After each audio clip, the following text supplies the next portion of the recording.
की वर्तमान value $57 billion है, जो आने वाले वर्षों में तेज प्रगति की उम्मीदों को स्पष्ट रूप से दर्शाती है।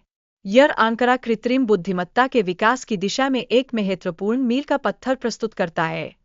अब एआई मॉडल केवल चैटबॉट्स तक सीमित नहीं है, वे समस्याओं का समाधान सोचने और कार्यान्वित करने में सक्षम हो चुके हैं। यह पिछले जनरेशन की तुलना में एक उल्लेखनीय प्रगति है।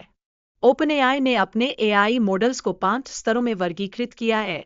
आल्टमैन के अनुसार उनका नवीनतम मॉडल अब स्तर 2 पर पहुंच चुका है, जो सोचने की क्षमता का संकेत देता है।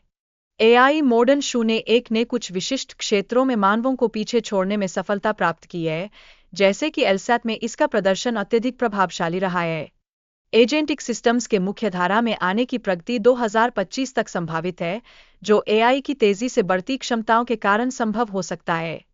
एआई एजेंट के लिए आत्मसुधार की प्रक्रिया अत्यंत महत्वपूर्ण है, क्योंकि यह वास्तविक समय में अपनी गलतियों को पहचानने और सुधारने की क्षमता रखता है।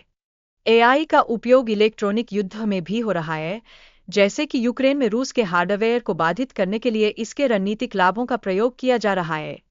एआई की तेज गति के कारण यह मानव से अधिक प्रभावी हो सकता है, जो सैन्य संचालन में एक महत्वपूर्ण पहलू बनता जा रहा है।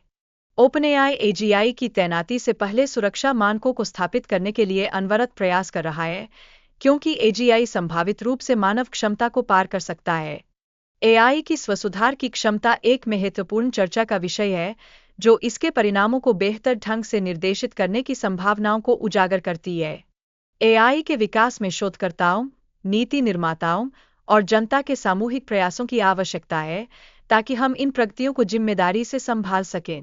एआई की प्रगति के साथ लोकतंत्र और वैश्विक शक्ति संतुलन पर गंभीर प्रभाव पड़ सकता है,